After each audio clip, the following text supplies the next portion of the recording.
Here's the plain language way to understand blood pressure without panic. Most people think it's all about cutting out salt or avoiding stress. While those things matter, after age 60, the real story is often about the flexibility and health of our blood vessels themselves.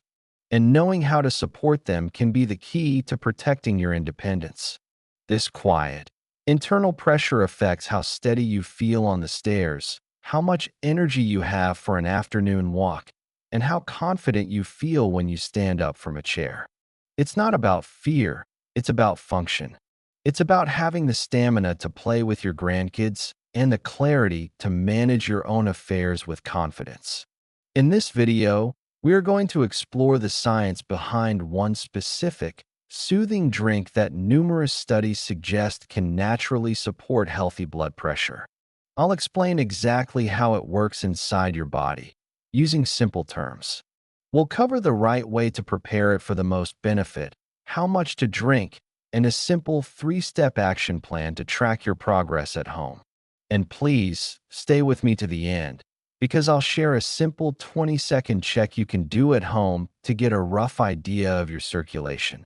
Plus the number one mistake people make when preparing this drink that reduces its effectiveness. As always, this conversation is for your education. We're here to understand our bodies better, not to replace the crucial advice of your doctor. Always consult them before making any changes to your health routine, especially if you're taking medication.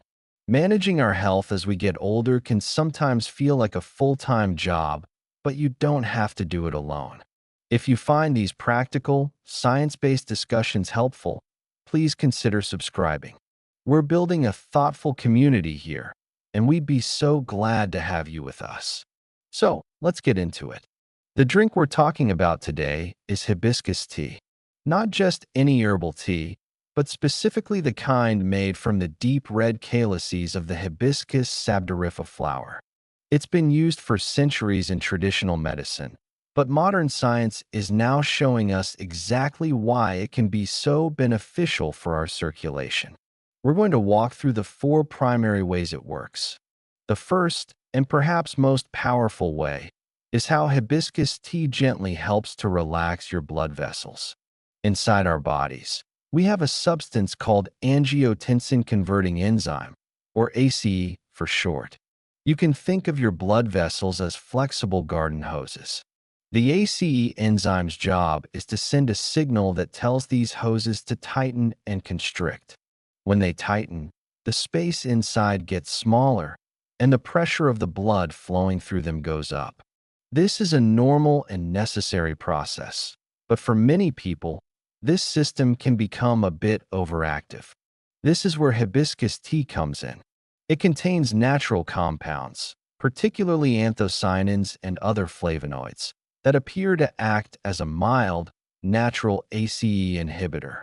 This means they gently interfere with that tighten up signal.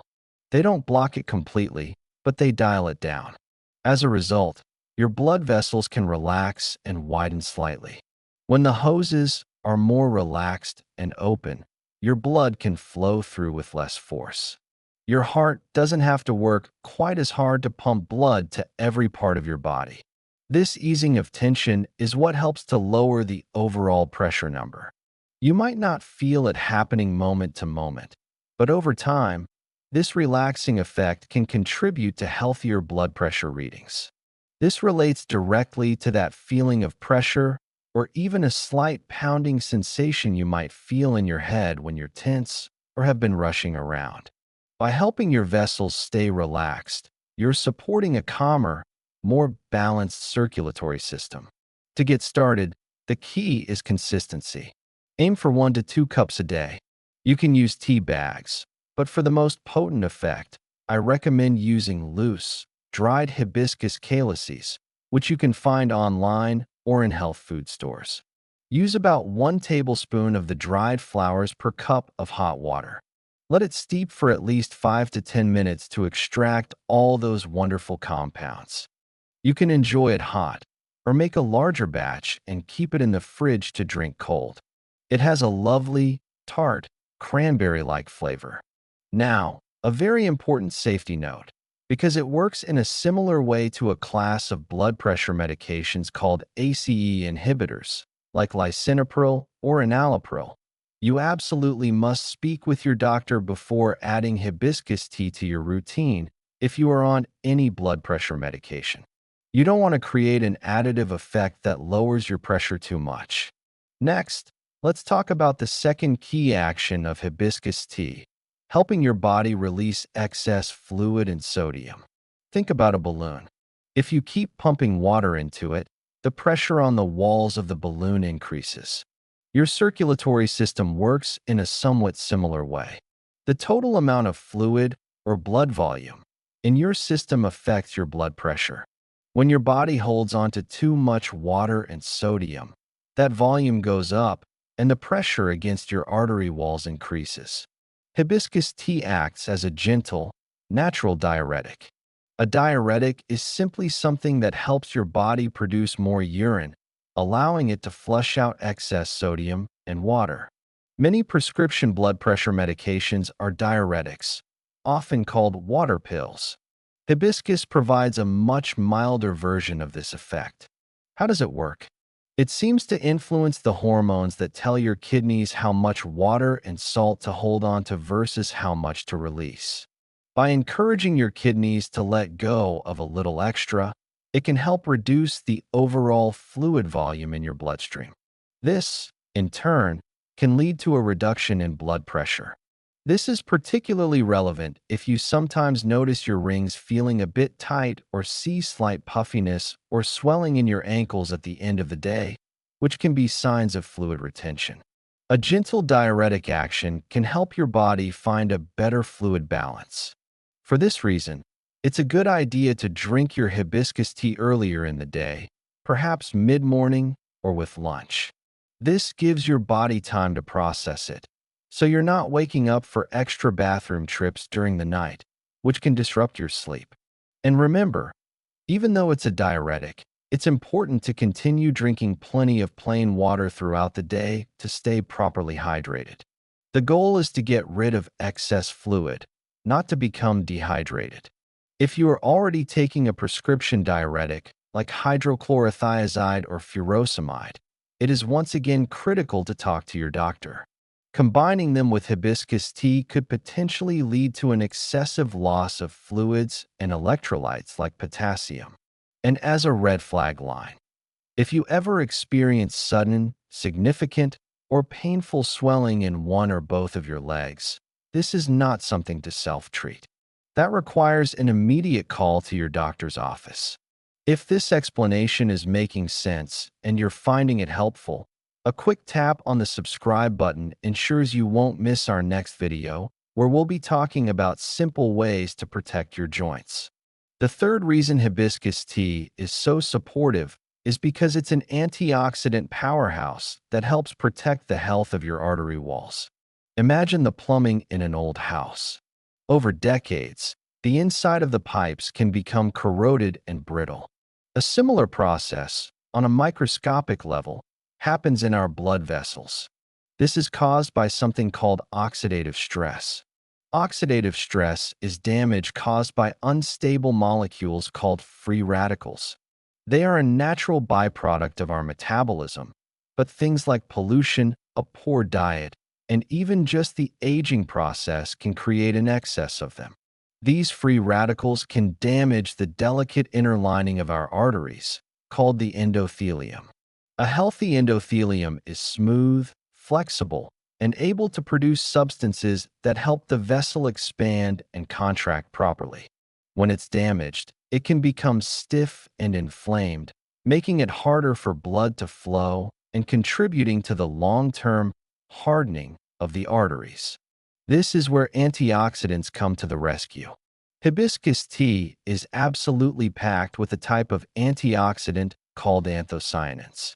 These are the same vibrant pigments that give blueberries, cherries, and red cabbage their deep, rich colors. These anthocyanins are like a dedicated cleanup crew. They travel through your bloodstream and neutralize the damaging free radicals before they can harm your artery walls. By protecting the endothelium from this constant, low-grade damage, you are helping to keep your blood vessels supple and responsive for the long haul. This isn't about a quick fix. It's about long-term maintenance for your body's vital plumbing. This protective effect is crucial for preventing the slow, silent progression of arterial stiffness that is a major contributor to high blood pressure as we age. To enhance this benefit, think about pairings. Enjoy a cup of hibiscus tea alongside a small bowl of berries or a salad with some shredded red cabbage. You're creating a powerful antioxidant team. Now, this brings us to a common myth I want to address. The myth is that you can just pop a high-dose antioxidant supplement, like a vitamin C or E pill, and get the same benefit. But large-scale studies have consistently shown this isn't the case. The body seems to use antioxidants far more effectively when they come from whole foods and drinks, like hibiscus tea. It's the complex symphony of all the different compounds working together, the anthocyanins, the flavonoids, the polyphenol, that provides the real benefit. It's a classic case where the whole is truly greater than the sum of its parts. So, skip the isolated pills and sip the tea instead. So, we've covered how hibiscus relaxes blood vessels, helps balance fluids, and protects the artery walls. Now for the fourth and most important part, putting this knowledge into practice with a clear, simple action plan you can use at home. Information is only useful if we can act on it safely and effectively. This is your three-step plan for seeing if this simple habit could be helpful for you. Step 1 is to get a reliable baseline. Before you change anything, you need to know your starting point. For 1 full week, measure your blood pressure at home. The key is to do it at the same time each day. For example, every morning after you've used the restroom, but before you have your coffee or breakfast. Sit in a quiet chair with your feet flat on the floor and your arms supported at heart level. Rest quietly for 3 to 5 minutes before you take the reading. Write down both the top number, systolic, and the bottom number, diastolic. This week of readings gives you your true average, which is much more accurate than a single reading at the doctor's office. For most adults over 60, a general target is to be below 140/90, but your doctor will give you a specific goal that is right for you. Step 2 is to introduce the new habit consistently. For the next 3 weeks, commit to drinking 1 to 2 cups of hibiscus tea every day. Try to have it at roughly the same time. The goal during this period is to isolate the variable. Try not to make any other major changes to your diet, exercise, or medications, unless instructed by your doctor, of course. This way, if you see a change, you have a good idea that the tea may be contributing. Step 3 is to review and report. After those 3 weeks are up, repeat the process from step 1. Measure your blood pressure at the same time every day for 1 more week and write down the numbers. Now you can compare your before average with your after average. Don't be discouraged if the change isn't dramatic. In clinical studies, the reductions are often modest but meaningful, perhaps a drop of 5 to 7 points in the top number. Any consistent downward trend is a positive sign. Take both sets of numbers to your next doctor's appointment. This is precisely the kind of data your doctor loves to see. It shows you're engaged in your own health and gives them valuable information to help guide your care. Now, as I promised at the beginning, here is that simple 20-second home check you can do. It's called the capillary refill test, and it gives you a tiny window into your circulation. Using your other hand, gently press down on the nail bed of one of your fingers or your thumb until the area turns white. Then release the pressure and count how many seconds it takes for the normal pink color to return completely. In a person with healthy circulation, the color should return in under 2 seconds. If it consistently takes longer, it's not a reason to panic, but it is a gentle sign that blood flow to your extremities might be a bit sluggish, and it's a good conversation to have with your doctor. And finally, The number one brewing mistake to avoid is scorching the tea. Many of the beneficial compounds in hibiscus are delicate. If you pour boiling, bubbling water directly onto the dried flowers or tea bag, the intense heat can degrade them. The simple fix is to let your boiled water rest for just 60 seconds before you pour it. This slight drop in temperature is enough to protect those compounds while still being hot enough to brew a perfect, potent cup. So, let's bring this all together. What we've seen today is that a humble cup of hibiscus tea is not a miracle cure, but it is a powerful, science-backed tool.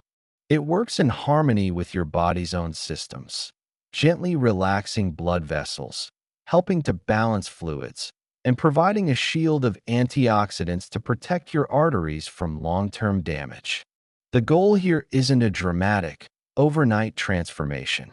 It's about embracing a small, consistent, and enjoyable habit that supports your overall cardiovascular health. It's one piece of the puzzle alongside a balanced diet, gentle movement, and the guidance of your healthcare team. This is about feeling more in control, having the steady energy you need for your day, and maintaining the physical confidence that allows you to live fully and independently. It is a gentle, supportive, and empowering step you can take for yourself. For those who are interested in reading more about the research, I will be sure to link some plain language sources in the description below. I would genuinely love to hear from you. Based on what you've learned today, what is one small thing you might try this week? It could be trying the tea, or perhaps starting to track your blood pressure at home. Please share your thoughts in the comments section. If you found this video valuable, please give it a like and consider sharing it with a friend or family member who might also find it helpful. It's the best way we can support each other on our health journeys. Thank you so much for your time and attention today. I'll see you in the next video.